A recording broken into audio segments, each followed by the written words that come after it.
a lot of people read this question and it makes absolutely no sense to them. It's just a bunch of math, jargon, gobbledygoo. It just kind of washes over them and they have no idea what they're reading. And that's a reminder that there are some things on the SAT that there's no strategy for. You just need to memorize what you're dealing with.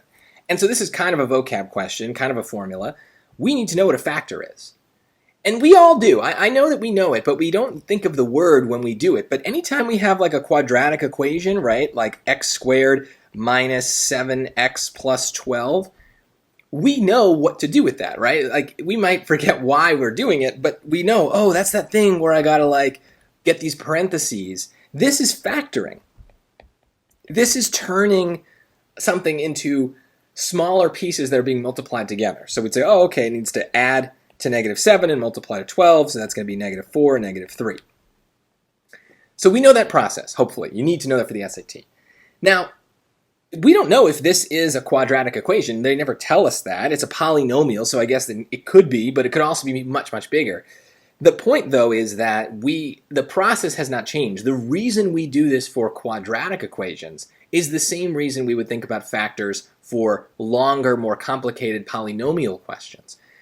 What this tells us, remember, is that x equals 4 and x equals 3 when y equals 0.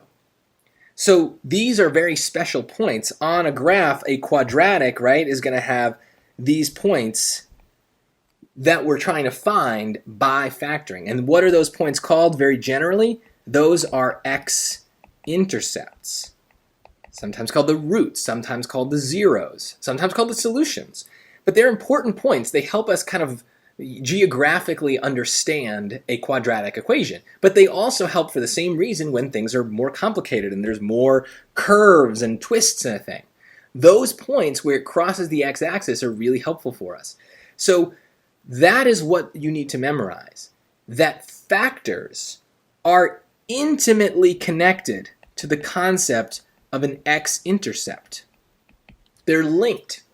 If you see a factor, if they're asking for you for factors, you need to be thinking about x-intercepts. They are usually going hand in hand. And so that now helps us understand this chart much better. Because just like in this quadratic, when I factor something, I find the x-intercepts, which is where y is equal to 0. Now, this chart, I can see y is equal to 0 right here.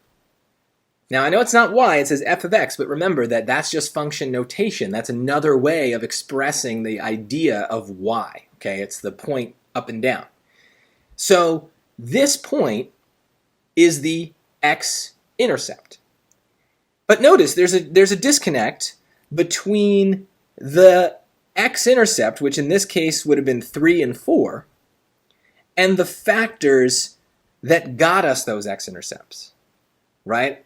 An x-intercept is a number or a point, and the factor is kind of like a mini equation that tells us that. And the key piece is that the sign is reversed. And so for that reason, choice C makes perfect sense here. Because when x is 4, which is what the chart says, the y would be 0. Because the factor would be 0. And then the reason we have factors is they're being multiplied, and 0 as a factor means everything is 0. Okay? So this question, I know it took a couple minutes to do it, but if I had seen this on a test, I would have taken 10 seconds on this question. It's that easy. Once we know the fact, once we understand the connection between an x-intercept and a factor, this is literally just like asking you that definition in the SAT's, weird way of asking definitions. But that's it. So this is a common question. You need to understand the relationships between, x-intercepts, y-intercepts, factors. Like these are all ways that we try to understand the graphs of equations without needing all the points, right? These are very special places on the graph, and they help us, draw the picture without needing everything. So the language that we use around those things are really important. So I would just say, let's say that factor goes very nicely with the idea of an x-intercept, a root, a solution sometimes, and a 0. I think those 4 are good words to link in your mind to the concept of a factor, and then questions like this hopefully will take you eventually just 10 seconds like it would me.